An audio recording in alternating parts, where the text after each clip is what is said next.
రాష్ట్రంలోని కాంగ్రెస్ ప్రభుత్వం కేంద్రంలోని బీజేపీ ప్రభుత్వం తెలంగాణకు చేసింది ఏమీ లేదని బీఆర్ఎస్ రాష్ట్ర వర్కింగ్ ప్రెసిడెంట్ కేటీఆర్ అన్నారు. కాంగ్రెస్ దొంగ మాటలతో అధికారంలోకి వచ్చిన తర్వాత ప్రజల్ని మోసం చేస్తుందని మండిపడ్డారు. మున్సిపల్ ఎన్నికల్లో కాంగ్రెస్ కు కర్రు కాల్చి వాత పెడితేనే రాష్ట్ర ప్రభుత్వం 6 గ్యారెంటీల అమలుపైన దృష్టి సారిస్తుందని తెలిపారు. ఈ మేరకు రాజన్న సిరిసిల్ల జిల్లాలోని సిరిసిల్ల వేములవాడ మున్సిపాలిటీలోని వార్డులో ఎన్నికల ప్రచారం ప్రధాన కూడల్లో కార్నర్ మీటింగ్లు నిర్వహించారు. కేసీఆర్ ముఖ్యమంత్రి కాక మున్పు సిరిసిల్లలో ఎంతమంది నేత కార్మికులు చచ్చిపోయారమ్మా? కొన్ని వందల మంది చచ్చిపోలే. ఒక్కొక్క వారంలా 9 మంది చచ్చిపోయిన రోజులున్నాయి. ఒకసారి ఎన్ని కుటుంబాలు రోడ్డున పడ్డాయి? ఎవడన్నా దేకిండా, ఎవడన్నా కానిండా? అదే కేసీఆర్ ముఖ్యమంత్రి అయినాక బతుకమ్మకు చీర పెట్టిండు ఆడబిడ్డలకు. మొత్తం రాష్ట్రంలో, ఒక సిరిసిల్లకు కాదు, రాష్ట్రం మొత్తం బతుకమ్మ చీర పెట్టిండు. ఎందుకు పెట్టిండు? మన నేతన్నలకు ఉపాధి ఇచ్చేందుకు. మన దగ్గర సాంచలు నడవాలి, ఆ సాంచలలో ఉత్పత్తి అయిన చీరలు ప్రభుత్వమే కొనాలి. మనోళ్ళకు 6 నెలలు 3 పూటల 3 ముద్దలు నోట్లకు పోయేటట్టు 7,000 8,000 సంపాదించే నేతన్న 16,000 20,000 సంపాదించాలి, పగారు రావాలి. మగాయన ఆ పని చేయాలి. ఇంట్లో ఉండే ఆడపిల్లకు 2,000 బీడీ కార్మికుల పెన్షన్ ఇవ్వాలి.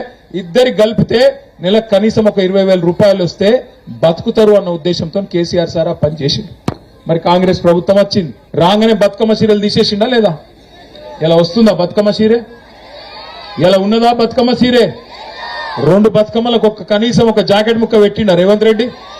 చీరలు పెట్టలేదు, జాకెట్ ముక్క నన్ను ఇచ్చిండా? మరి అయినా కాంగ్రెస్ కి ఓటేద్దామా?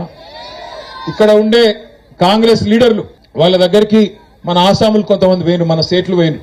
సారు నీ కేటీఆర్ మీద కోపం ఉంటే రేవంత్ రెడ్డికి వేరే తిరిగా చూసుకోమను, మా కడుపు ఎందుకు కొడుతున్నావాయా?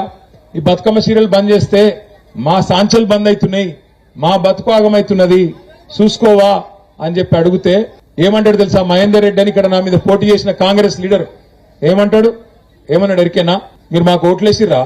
ఏలే కదా, అందుకే అంటున్నా నేను, మీ శాలోలు పోయి మీరందరు నిరోధ పొట్లాలు అమ్ముకోపోండ్రి అని మాట్లాడిండు ఇక్కడ ఉండే మహేందర్ రెడ్డి కాంగ్రెస్ వాడు. సరే, కడుపుకు అన్నం పెట్టకపోతే పెట్టకపోయినావు, కానీ గుండెల మీద దంతావా? ఆత్మగౌరవాన్ని దెబ్బ కొడతావా? పద్మశాలి లేదు. మీరు అప్పుడాలు అమ్ముకోండ్రి, మీరు పాపడాలు అమ్ముకోండ్రి, నిరోధ ప్యాకెట్లు అమ్ముకోమంటాడా? గిందు కొట్లేయాలనా కాంగ్రెస్ వానికి? మీరు ఒక్క మాట యాది పెట్టుకోండి, ఎవడైతే మీ గుండె మీద దన్నిండో, మీకు ఆత్మగౌరవం లేదని చెప్పి మీ ఇజ్జత్ తీసిండో గవానికి ఓటేస్తామా ఆలోచించుండ్రి. ఎవడైతే సాంచల్ బంద్ పెట్టించిండో వానికి ఓటేస్తామా ఆలోచించుండ్రి. ఎవడైతే 6 గ్యారెంటీల పేరు మీద మనను సావు దెబ్బ కొట్టిండో, దొంగ దెబ్బ కొట్టి మోసం చేసిండో వానికి ఓటేస్తామా ఆలోచన చేయండి.